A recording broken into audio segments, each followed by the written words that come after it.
Hello everyone, welcome to my channel CBSE Master. Today we are going to discuss about some objective type questions of CBSE sample paper 2020-21. So my first question is, list any two observations. One, ferrosulfate is heated in a dry test tube.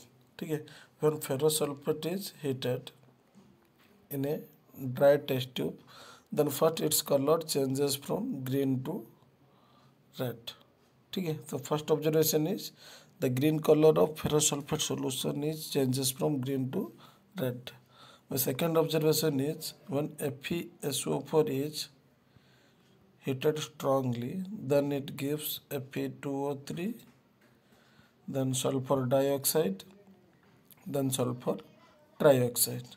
ठीक है, so my two observations are the green color of ferrosulfate solution changes to red, and second observation is it produces sulfur dioxide and sulfur trioxide. ठीक है, तो start करते हैं second इसका और वाला क्वेश्चन. तो इसका और में दिया है, identify the product formed when 1 mole of dilute HCl is added to 1 gram of sodium metal. So when 1 mole of dilute HCl is added to 1 gram of sodium metal, then it gives an HCl and hydrogen gas is released. इसका balanced chemical equation है 2HCl plus 2Na gives rise to 2NaCl plus 2H2. ठीक है, तो it gives NaCl and hydrogen gas is released. हमारा next question है, write the chemical name and chemical formula of the salt used to remove the permanent hardness of water. वो कौन सा chemical है जिसको कि हम परमानेंट हार्डनेस ऑफ वाटर को रिमूव करने के लिए इस्तेमाल करते हैं. ठीक है, तो परमानेंट हार्डनेस ऑफ वाटर का मतलब क्या है, अगर वाटर के साथ किसी भी क्लोराइड नहीं तो सल्फेट नहीं तो फॉस्फेट है तो इसको हम इसका परमानेंट हार्डनेस बोलते हैं. तो ये रिमूव करने के लिए हमें Na2CO3 और सोडियम कार्बोनेट का यूज़ करना चाहिए. तो the chemical substance which is used to remove the permanent hardness of water is sodium carbonate. ठीक है, और नेक्स्ट क्वेश्चन है, हमें दिया है which of the following is not observed in a homologous series. Homologous series में इनमें से कौन सा ऑब्जर्वेशन नहीं होता है, और इसका रीजन भी आपको देना पड़ेगा यहाँ पर, क्योंकि दिया है give reason for your answer. ठीक है, तो पहले हमको जानना होगा होमोलॉगस सीरीज क्या होता है. तो होमोलॉगस सीरीज क्या होते हैं, the hydrocarbon having same functional group are called as homologous. For example CH3OH and C2H5OH are homologous because they having same functional group that is alcohol group. So these are called as homologous group.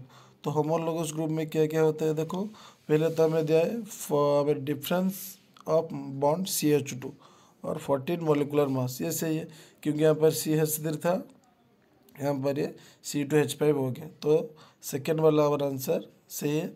और दिया है हमें gradation in physical property, जबकि हमारा कोई भी homologous series होता है तो इसका फिजिकल प्रॉपर्टी चेंज होता है, तो ये भी सेम हो जाएगा. और डी वाला ऑप्शन दिया है आपको सेम फंक्शनल ग्रुप. कोई भी होमोलॉगस सीरीज में फंक्शनल ग्रुप हमेशा सेम ही रुकेगा. ठीक है, तो बी वाला ऑप्शन, सी वाला ऑप्शन एंड डी वाला ऑप्शन सही है. तो हमारे क्वेश्चन के हिसाब से विच of the following is not observe in homologous series, that is the change in chemical property. कभी भी होमोलॉगस सीरीज में केमिकल प्रॉपर्टी चेंज नहीं होता है, लेकिन इसका फिजिकल प्रॉपर्टी चेंज हो जाता है. बॉन्ड CH2 में भी चेंज होता है एंड सेम फंक्शनल ग्रुप भी होता है. ठीक है, so my next question is why the sun appear white at noon. तो नून को जब भी हम सन को दिखते हैं वो वाइट दिखा जाता है. तो इसका कारण है कि ना नून में सन हमारा ओवरहेड रहता है, ठीक है, ओवरहेड रहता है, और यहाँ पर लीस्ट स्कैटरिंग होता है, ठीक है। So due to the least scattering of light the sun appear white at noon, ठीक है। तो लीस्ट स्कैटरिंग के वजह से सन हमारा वाइट दिखा जाता है, ठीक है। तो नेक्स्ट क्वेश्चन है, both a spherical mirror and a thin spherical lens have a focal length of -15 centimeter. What type of mirror and lens are this? हमको दिया है, एक मिरर दिया है और एक लेंस दिया है। इसका भी फोकल लेंथ -15 सेंटीमीटर है और इसका भी फोकल लेंथ -15 सेंटीमीटर है, ठीक है। तो हमें याद रखना पड़ेगा, मिरर का अगर फोकल लेंथ नेगेटिव है तो ये हमेशा क्या हो जाएगा, कॉनकेव मिरर हो जाएगा। कौन सा मिरर हो जाएगा, ये कॉनकेव मिरर। अगर लेंस का अगर फोकल लेंथ नेगेटिव है, ये कॉन्वेक्स मिरर हो जाएगा, ठीक है। सो द करेक्ट आंसर है the spherical mirror which is having focal length -15 is concave mirror and the lens which having focal length -15 is convex lens, ठीक है। तो सो हमारा नेक्स्ट वाला क्वेश्चन भी फिजिक्स का ये, the image formed by a concave mirror is observe to be real inverted and larger than the object, where is the object placed. हमें तो पता है कॉनकेव मिरर हमेशा क्या देता है, रियल एंड इन्वर्टेड इमेज देता है, रियल एंड इन्वर्टेड इमेज देता है। लेकिन यहाँ पर हमें और एक पूछा है, लार्जर देन द ऑब्जेक्ट, ठीक है। तो इमेज जो फॉर्मेशन जो हो रहा है लार्जर देन द ऑब्जेक्ट हो रहा है, ठीक है। तो where is the object placed, याद रखो ये एक हमारा कॉनकेव मिरर है, ठीक है। और यहाँ पर अगर हमारा ये एफ है, ये है सी, ठीक है। अगर कोई भी इमेज हमारा एफ एंड सी के बीच में रहता है, ठीक है, एफ एंड सी के बीच में रहता है, तो हमें ये जो इमेज मिलता है लार्जर देन द ऑब्जेक्ट मिलता है, ठीक है। तो इसका करेक्ट ऑप्शन क्या है, तो the image is the object is placed between C and F, ठीक है। कोई भी कॉनकेव मिरर में अगर ऑब्जेक्ट सी एंड एफ के बीच में रुकेगा तो हमें real inverted and larger than the object का इमेज मिलेगा, ठीक है। तो नेक्स्ट क्वेश्चन है, इसका और वाला भी क्वेश्चन कर लेंगे हम, ठीक है। तो नेक्स्ट क्वेश्चन दिया है, नेम द प्लेस, दिया है हमें, name the place through which A ray of light passes without suffering any deviation, ठीक है। तो लेंस का कौन सा पार्ट है जिसके जरिए कोई भी रे ऑफ लाइट जाता है तो विदाउट एनी डेविएशन पास होता है।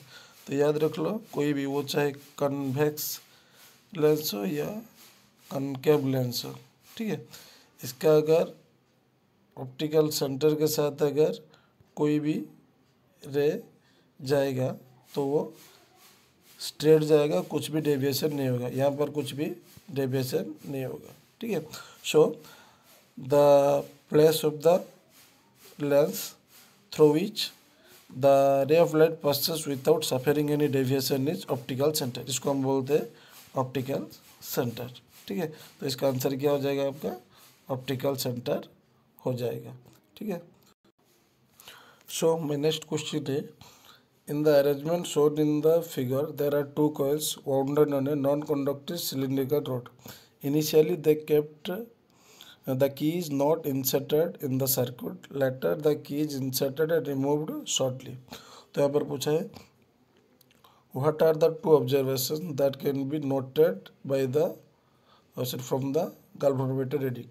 यहाँ पर देखो एक कोयल 1 है, ठीक है, इसके साथ एक बैटरी कनेक्टेड है, एक की भी कनेक्टेड है। तो इसको हम क्या बोलते हैं, प्राइमरी कोयल बोलते हैं, ठीक है। एंड जो कोयल सेकेंड है इसके साथ गैल्वेनोमीटर कनेक्टेड होता है और इसको हम बोलते हैं सेकेंडरी कोयल, ठीक है ना।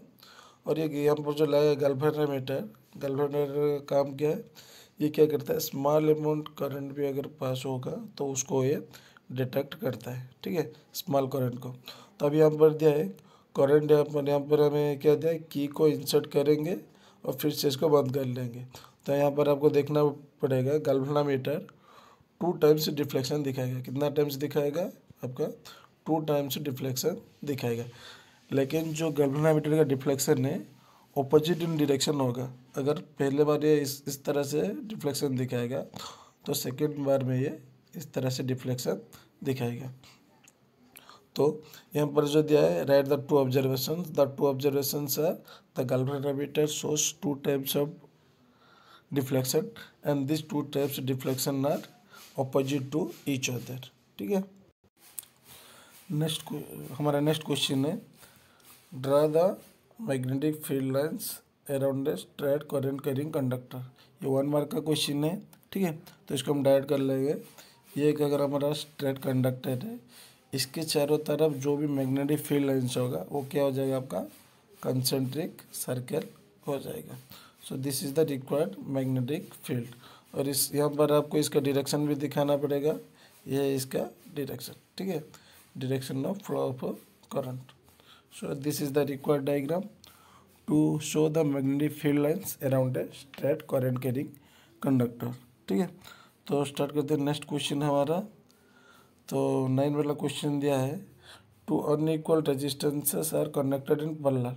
हमारा R1 and R2 to unequal resistances है, ये दोनों क्या हुआ है, हमारा कनेक्टेड हुआ है पैरेलल में, कोई भी एक सोर्स के साथ कनेक्टेड हुआ है। ठीक है, if you are not provided with any other parameters, example numerical value of I and I, हमें आई एंड आर का वैल्यू गिवन नहीं दिया है। ठीक है, what can be about the voltage across the two resistors. तो अगर इसके साथ अगर हमारा एक वोल्ट मीटर है तो इसका वोल्टेज क्या होगा।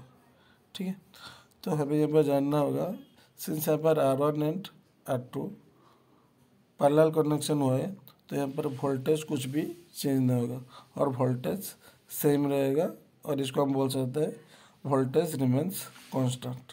ठीक है, तो इसका करेक्ट आंसर क्या हो जाएगा, what can be said about the voltage across the two resistors.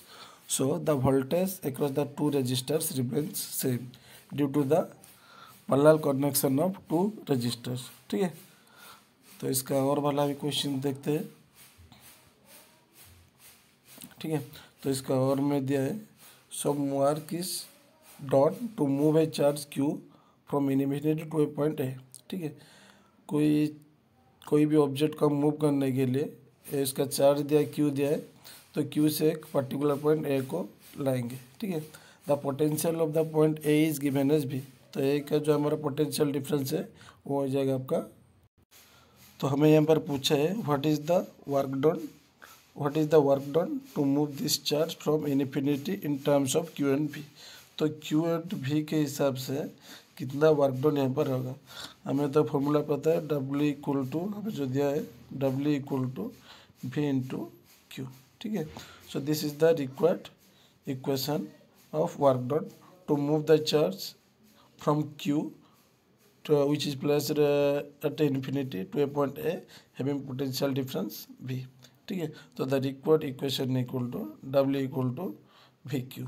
ठीक है, तो हमारा नेक्स्ट क्वेश्चन है बायोलॉजी का, दिया यहाँ पर, why veins are thin walled and hard valves justify. तो हमारा जो वेन होता है, ठीक है, इसका काम क्या है, ये क्या करता है, ब्लड ट्रांसपोर्टेशन करता है। ठीक है, ब्लड कहाँ से डिफरेंट ऑर्गन टू हार्ट के पास ये, ठीक है, ब्लड ट्रांसपोर्ट करता है। जैसे कि हमारा different part of our body to heart के लिए लेता है ब्लड को। ठीक है, सो यहाँ पर कार्बन डाइऑक्साइड रिच्ड ब्लड जाता है, वेन के साथ क्या जाता है हमारा, कार्बन डाइऑक्साइड रिच्ड ब्लड जाता है। एंड ये जो ब्लड जाता है इसका प्रेशर बहुत कम है। ठीक है, ये जो ब्लड का प्रेशर इसका क्या है, बहुत कम है। So due to less pressure of blood the veins are having thin walled and half valves. ठीक है, तो वेन का जो साइज है वो थिन होता है due to the low pressure of the blood. ठीक है, सो नेक्स्ट क्वेश्चन दिया है, how is the wall of the small intestine adapter for performing the function of absorption of food. तो अभी दिया है, स्मॉल इंटेस्टाइन का जो वॉल है वो कैसे यूज होता है for absorption of food. So we have to know that the small intestine having large number of finger like projections, ठीक है। Small intestine having large number of finger like projections which are called as villi, ठीक है।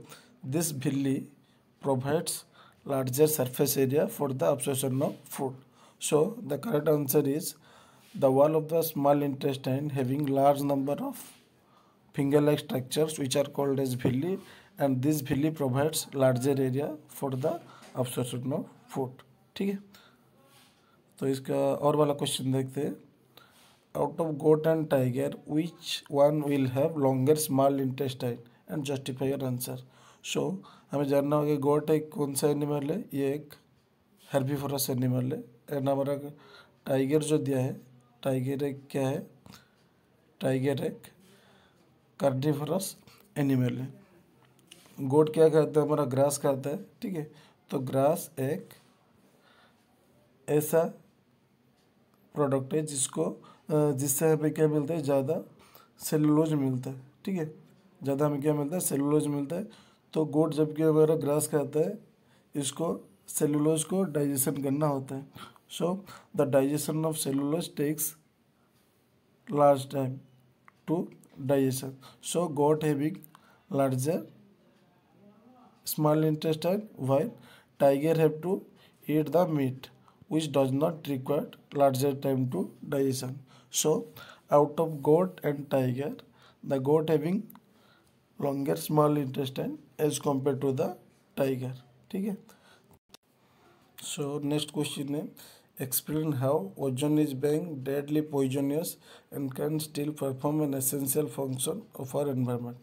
Ozone क्या होता है, इसका formula O3 होता है और ये एक पॉइजनियस गैस है, ठीक है। इसको हम लेंगे तो हम बहुत कम समय ही पॉइजन को अडोप्ट कर लेंगे और सर्वाइव नहीं कर पाएंगे। Still it is used as a essential function for our environment because ozone ने कैसे काम कर रहा है, हमारे एटमॉस्फेयर में एक लेयर के तरह काम कर रहा है। और वो क्या कर रहा है, जो सन से अर्थ को आ रहा है, यूवी रे को आने से प्रोटेक्ट कर रहा है। So due to the presence of ozone layer, the harmful ultraviolet rays of the sun cannot reach our earth and we are protected by this.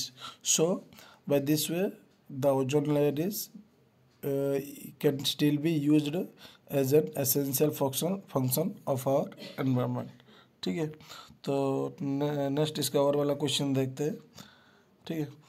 तो यहाँ पर दिया है, give reason why food chain can not have more than 4 trophic levels.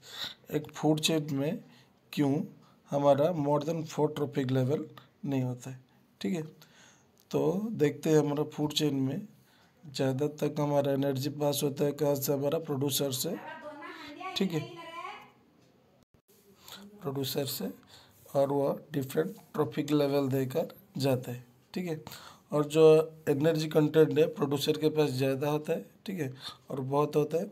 जबकि वो producer से different trophic level को जाता है तो 4th ट्रॉफिक लेवल में बहुत कम एनर्जी रहता है, ठीक है। That is not usable for the next trophic level. So due to the less availability of energy in the 4th trophic level, ठीक है, the food chain can not have more than 4 trophic levels, ठीक है। हमारा last question है, state the role of pancreas in the digestion of food, ठीक है। तो pancreas का कौन सा रोल है in the digestion of our food. तो याद रखो, पैनक्रियाज क्या करता है, हमें पैनक्रियाटिक जूस निकालता है। क्या निकालता है, पैनक्रियाटिक जूस निकालता है, ठीक है। और यहाँ पर 2 एंजाइम हमें मिलता है, एक तो आपका हो जाएगा अमाइलेज एंजाइम, ठीक है, और आपका हो जाएगा ट्रिप्सिन एंजाइम, ठीक है। और ट्रिप्सिन और अमाइलेज एंजाइम क्या करते हैं, एक तो आपका अमाइलेज डाइजेशन ऑफ प्रोटीन के लिए हेल्प करता है, और जो आपका ट्रिप्सिन है वो क्या कर रहा है, आपका डाइजेशन ऑफ फैट का काम कर रहा है, ठीक है। तो this is the rule of pancreas in the digestion of our food, ठीक है। तो ये रहा हमारा 13 क्वेश्चंस CBSE 2021 में, CBSE 2021 का ये सैम्पल पेपर का ही है, ठीक है। अगर यहाँ पर आपका किसी भी डाउट हो तो आप मुझे कमेंट सेक्शन में पूछ सकते हो। ठीक है।